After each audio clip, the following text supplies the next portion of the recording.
Bueno, buenos días a todos. En primer lugar, quisiera saber si me escuchan y si pueden ver Te la diapositiva. escuchamos, te escuchamos y vemos, Gil. Bueno, muy bien. Entonces, ahora que ya ustedes tienen una noción de lo que son las enzimas, lo que es la catálisis biológica, supongo que habrán visto el video de los cofactores, ¿verdad? Y si no lo vieron, háganlo hoy mismo, ¿verdad? Además, acaban de estudiar con el profesor la clasificación de las enzimas según la reacción que catalizan, los cofactores que utilizan, los grupos sobre los cuales actúan, ¿verdad? Entonces ya tenemos una noción de qué son las enzimas y cuáles son las reacciones que catalizan. Ahora, debemos profundizar un poquito más en el proceso de biocatálisis y tratar de entender cómo las enzimas hacen lo que hacen. O sea, cuál es el mecanismo de la catálisis enzimática y las etapas en las cuales se dan estos mecanismos, ¿verdad? Y eso es lo que vamos a comenzar a ver en esta presentación. No la vamos a poder terminar, pero por lo menos vamos a dar unos delineamientos generales. Entonces, la catálisis enzimática puede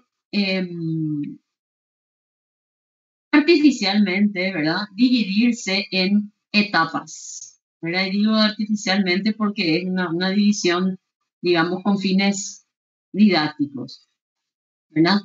Entonces, en una primera etapa se da la unión entre la enzima y el sustrato para formar el complejo enzima-sustrato, es decir, la enzima se va a unir químicamente al sustrato, se forma un complejo enzima-sustrato. Posteriormente, se da la conversión de este complejo enzima-sustrato en complejo enzima-producto y en la etapa final se disocia el complejo enzima-producto, tendría que decir aquí, y el producto se libera. Entonces, a lo largo de esta clase, de esta presentación, vamos a ir estudiando estas diferentes etapas de la catálisis enzimática para comprenderlas con mayor profundidad. Entonces, resumiendo, primeramente la enzima se une al sustrato para formar el complejo enzima-sustrato, luego este se convierte en complejo enzima-producto y finalmente el producto se separa de la enzima. En este diagrama energético de la catálisis enzimática se representa la variación de la energía libre en función al curso de la reacción, de una reacción catalizada por enzima. En realidad, se está representando una misma reacción en la cual un sustrato se convierte en producto en ausencia y en presencia de la enzima correspondiente. El diagrama energético de la reacción no catalizada está representado por la curva que está en rojo y vemos que hay un solo pico, un solo máximo de energía, ¿verdad? Para llegar del sustrato al producto. Y la misma reacción catalizada por la enzima sigue el curso de la curva que vemos en azul, ¿verdad? Fíjense que tenemos 3 picos de energía. Bueno, vamos a analizar un poquito esto. Como podemos ver, y les pregunto a ustedes, ¿esta se trata de una reacción endergónica o exergónica? Exergónica. Exergónica, porque si comparamos la energía libre del sustrato con la del producto, podemos ver que el producto se encuentra en un nivel energético inferior, ¿verdad? Por tanto, esta se trata de una reacción exergónica. Tal vez no muy exergónica, pareciera que la diferencia no es muy grande, pero es una reacción exergónica. Y fíjense, quiero hacer notar esto antes de entrar en detalle, fíjense que la reacción es exergónica y tiene una misma variación de energía libre estando o no catalizada. O sea, no importa si la reacción está catalizada o no. El valor de la energía libre del sustrato y del producto es exactamente el mismo.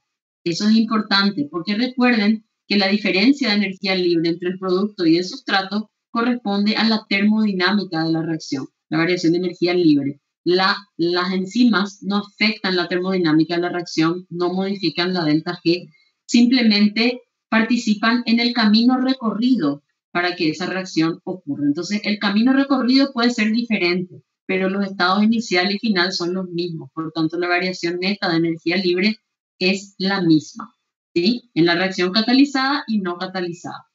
Si nos fijamos en la reacción no catalizada, vemos un pico grande de energía, un ascenso importante de energía que debe darse para que el sustrato se convierta en producto, ¿verdad? Ese incremento grande de energía que debe darse corresponde a la energía necesaria para alcanzar el estado de transición del sustrato, que como ya lo definíamos en la primera clase, lo definía el profesor con ustedes, es un estado intermedio entre el sustrato o reactivo de una reacción y el o los productos, ¿verdad? Es un estado tensionado o intermedio entre los sustratos y los productos de una reacción, ¿verdad?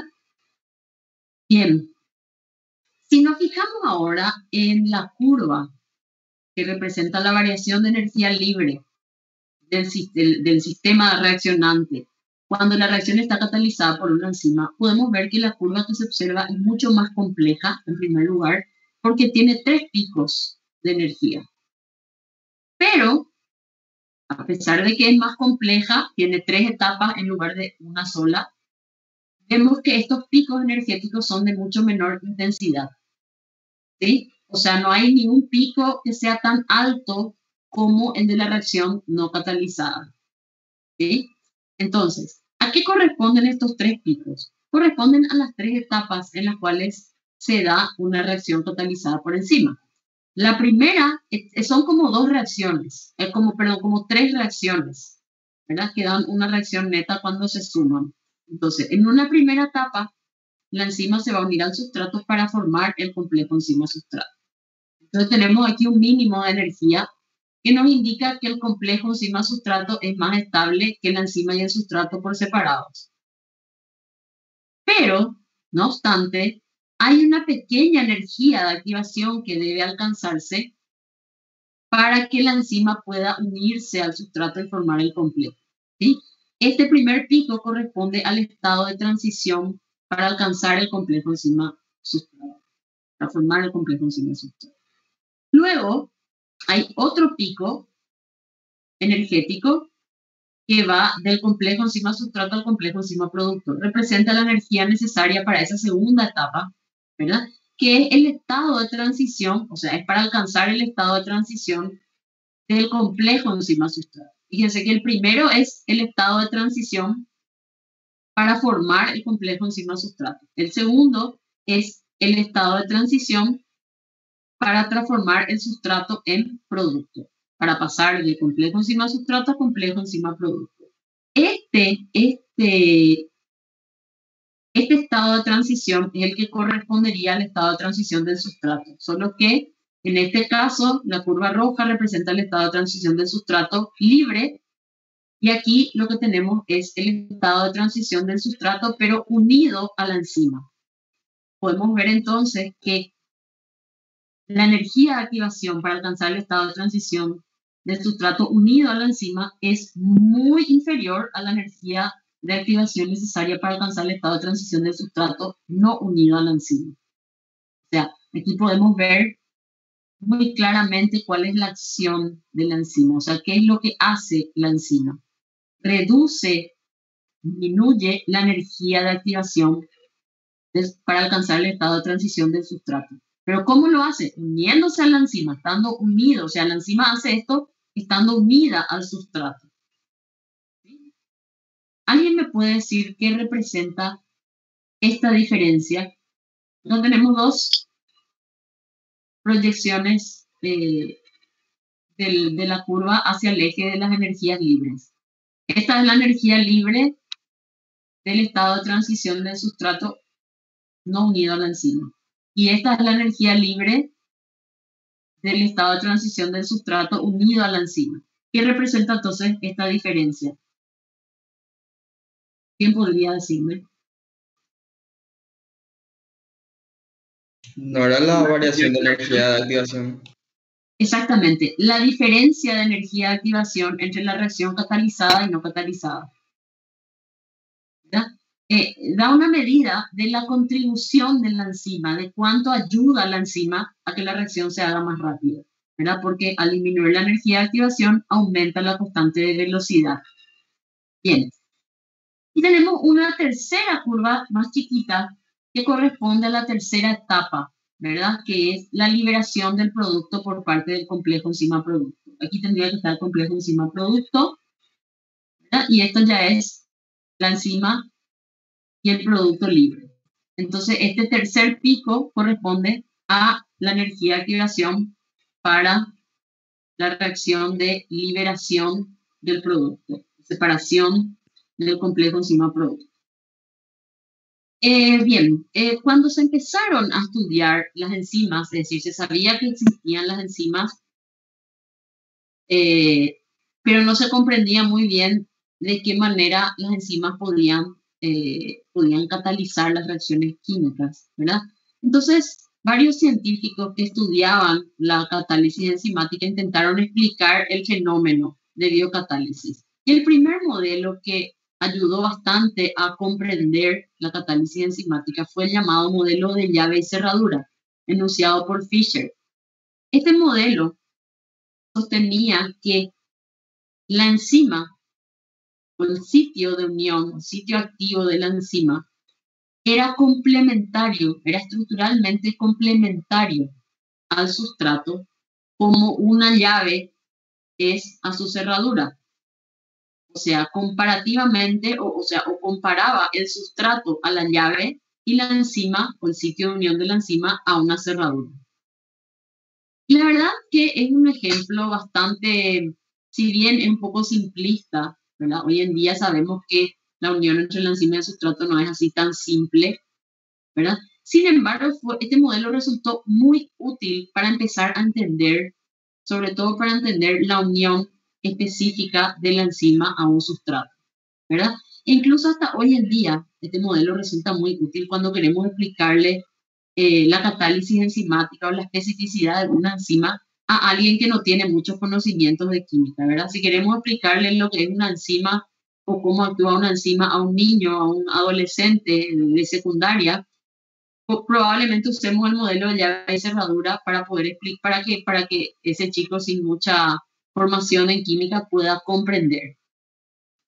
Sin embargo, cuando uno quiere adentrarse, estudiar de manera un poco más profunda la catálisis enzimática, nos damos cuenta de que el planteamiento de este modelo resulta insuficiente, ¿verdad? Y excesivamente simplista. ¿Por qué? Y porque imagínense una llave y una cerradura. O sea, la llave y la cerradura tienen una estructura rígida que no se modifica cuando la llave se une a la cerradura, ¿verdad? Hoy en día sabemos que ni la enzima es rígida como una cerradura, ni el sustrato es rígido como una llave, ¿verdad? De ahí surgió entonces el llamado modelo de ajuste inducido.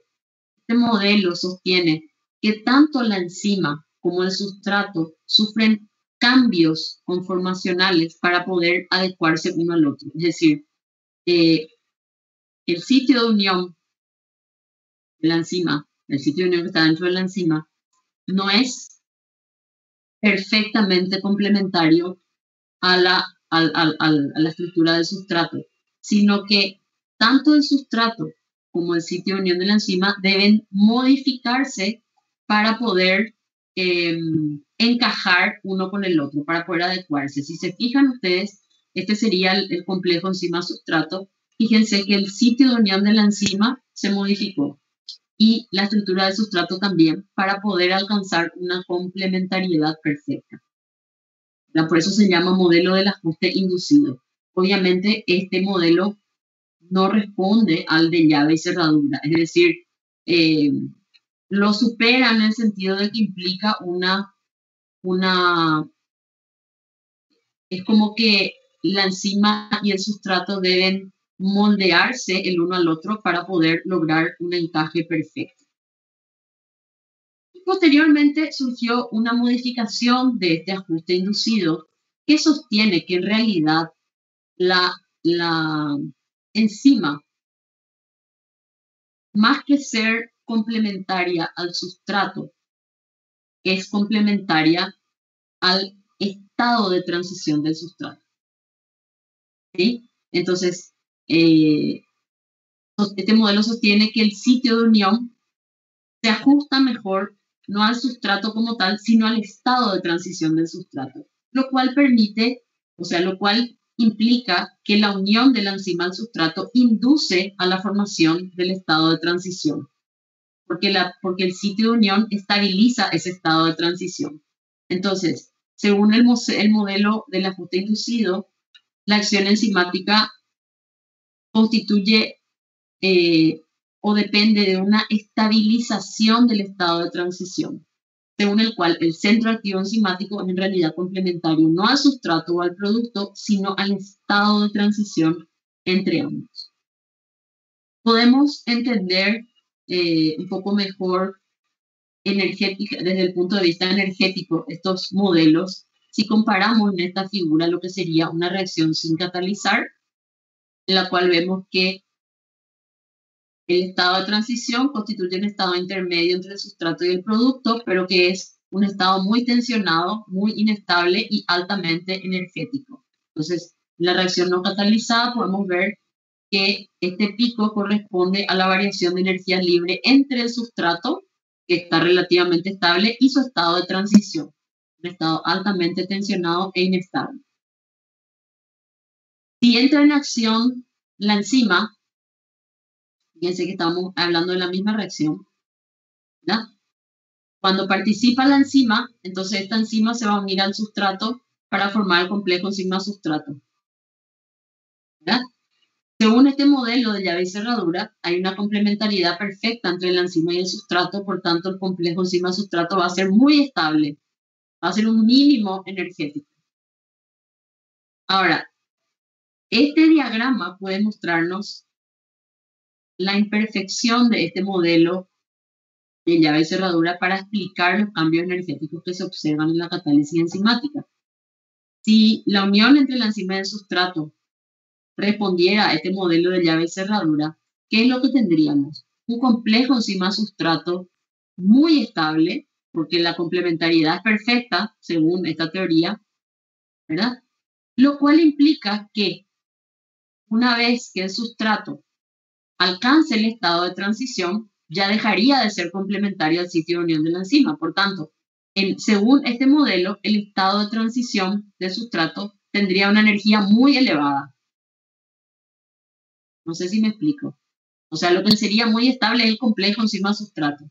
Pero el complejo enzima-sustrato en estado de transición sería altamente inestable, lo cual haría imposible que la reacción ocurra. O sea, la reacción seguiría siendo tan lenta como en ausencia de la enzima.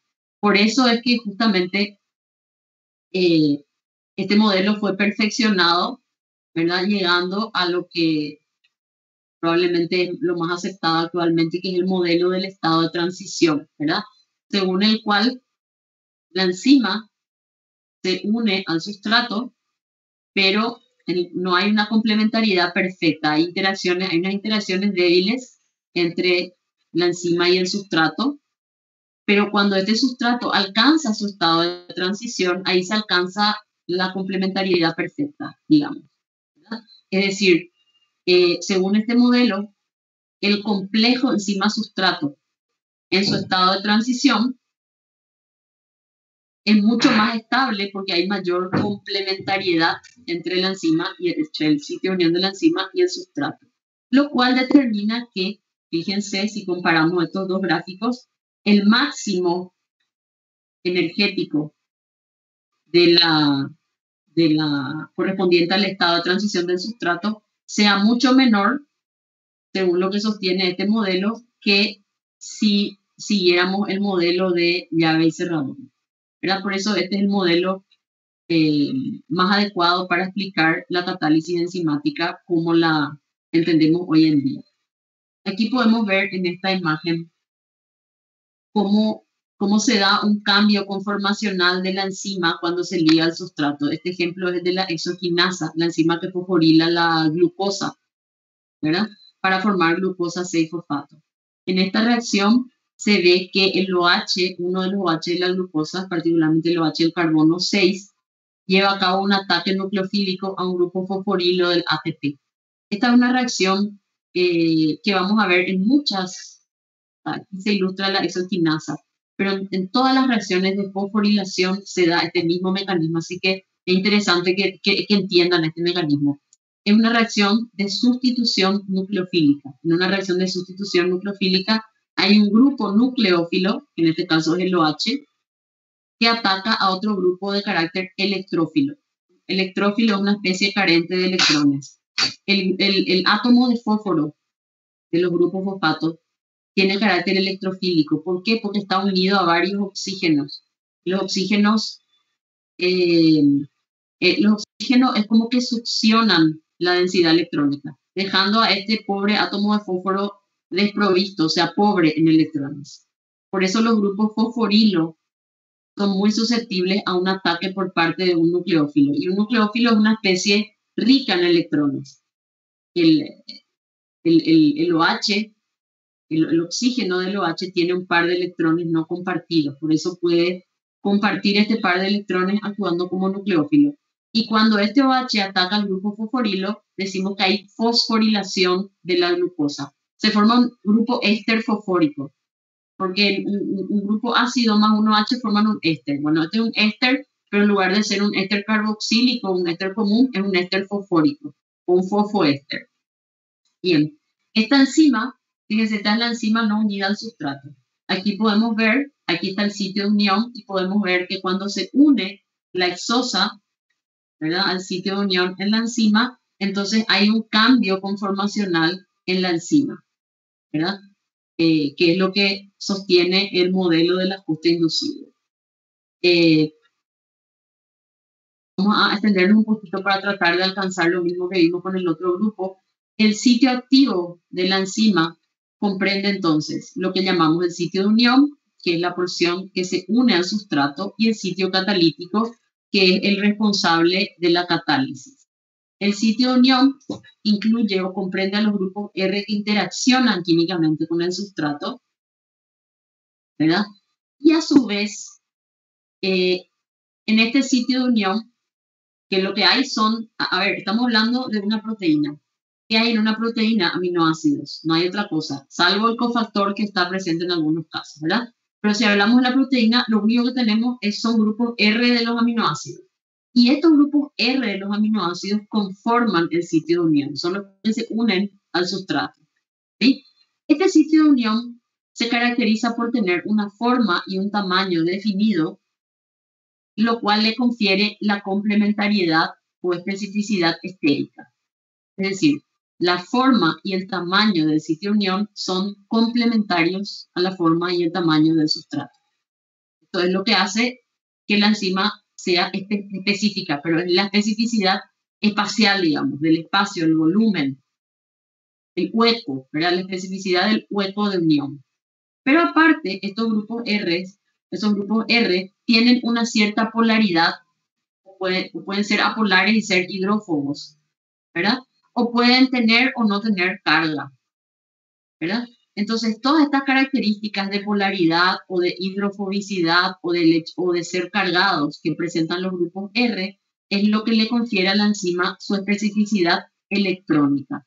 Por ese motivo podemos decir que el sitio de unión en la enzima presenta una especificidad estérica y una especificidad electrónica en relación al sustrato. Por su parte, el sitio catalítico incluye a los residuos que participan en la catálisis. Son grupos R de aminoácidos que generalmente son grupos R que son reactivos, ¿verdad? No vamos a tener una leucina y una isoleucina, son grupos R reactivos. Y son reactivos ¿por qué? Porque tienen carácter nucleófilo o porque pueden donar o aceptar protones, o sea, grupos R de carácter ácido o básico, ¿verdad? Las características de los grupos R que conforman el sitio catalítico es lo que le da a la enzima un mecanismo catalítico específico. Por eso las reacciones, por eso las enzimas presentan especificidad de unión y especificidad de reacción. La especificidad de unión está dada por las características específicas del sitio de unión y la especificidad de reacción está dada por las características específicas del sitio catalítico. Aquí podemos ver en un esquema simplificado, entonces, en forma un poquito más detallada, lo que sería el sitio de unión y el sitio catalítico. Fíjense que este sitio, que es donde se va a unir el sustrato, tiene una forma y un tamaño que en cierta forma son complementarios a la forma y el tamaño del sustrato, ¿verdad? Eso sería la complementariedad estérica, ¿sí? Forma y tamaño encajan como las piezas de un rompecabezas. Pero aparte, vemos que en este sitio de unión, o sea, este sitio de unión está conformado por algunos grupos R de aminoácidos que están en ese sitio. Y esos grupos R presentan ciertas características que pueden ser el hecho de ser hidrofóbicos o el hecho de tener ciertos grupos que pueden formar enlaces o interacciones con otros grupos que están presentes en el sustrato. Entonces, la presencia de estos grupos R permiten que el sustrato se una específicamente en esta posición. O sea, no es que encaja nomás por forma y tamaño, sino que además hay una afinidad química entre los grupos R del sitio de unión y el sustrato. Por otra parte, en este mismo, o sea, en un sitio cercano, digamos, se encuentran los grupos R que van a participar de la catálisis. Y a este sitio se denomina sitio catalítico. Podemos ver entonces que en realidad el sitio de unión y el sitio catalítico no son la misma cosa, pero se encuentran siempre muy cercanos uno al otro o incluso se superponen, ¿verdad? Entonces, esto sería el sitio de unión, este sería el sitio catalítico, pero el conjunto conforma el sitio activo de la enzima. Bueno, una vez que el sustrato se une al sitio de unión, tenemos el complejo enzima-sustrato, ¿verdad? La unión enzima-sustrato permite que el sitio catalítico quede próximo al enlace que se debe romper en este caso, ¿verdad? Este sería el complejo enzima-sustrato, ¿verdad? Y ya, digamos, alcanzando lo que sería el estado de transición, ¿verdad? Que se da por la interacción entre los grupos R del sitio catalítico y el sustrato. Y aquí ya tenemos el complejo enzima-producto. Es decir, esta sería la primera etapa, la formación del complejo enzima-sustrato. Aquí vemos lo que sería la segunda etapa, que es la formación del complejo enzima-producto, ¿verdad? Este es el estado de transición de esa segunda etapa.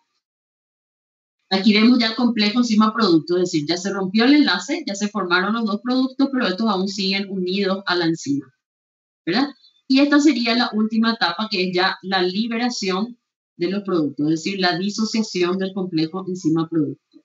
Y aquí al lado podemos ver agrandada la estructura, lo que sería la estructura del complejo enzima-sustrato. ¿Y qué es lo que podemos observar?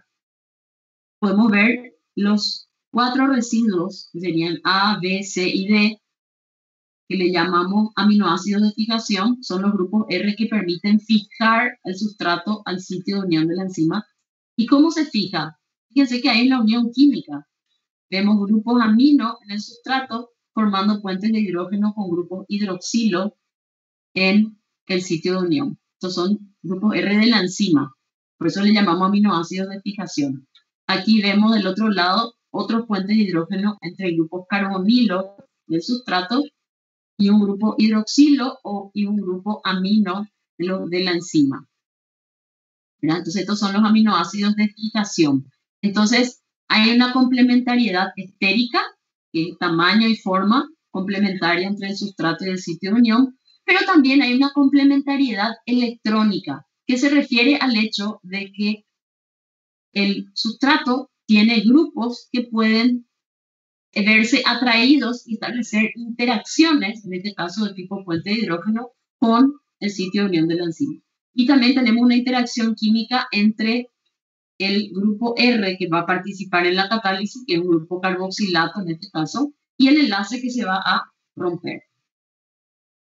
Bueno, entonces, con esto vamos a ir terminando, pero quisiera decirles que esta clase se va a complementar con un video sobre mecanismos de catálisis que vamos a subir en la clase correspondiente a la sesión de hoy, ¿verdad? Donde vamos a hablar con más detalle de los mecanismos catalíticos, ¿verdad?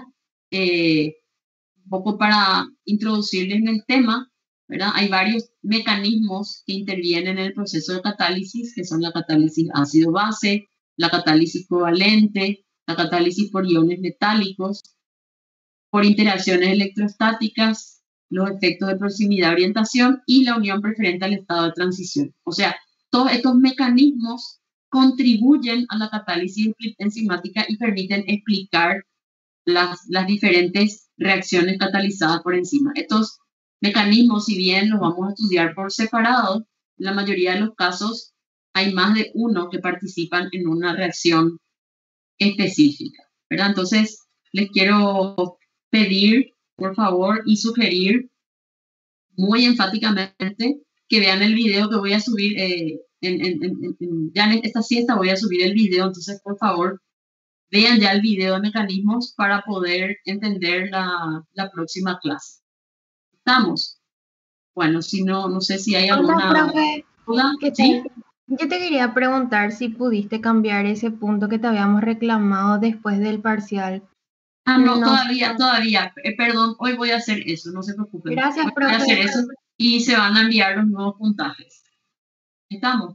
Bueno, chicos, que tengan una muy buena semana y por favor vayan estudiando. Buen resto de semana. Hasta luego.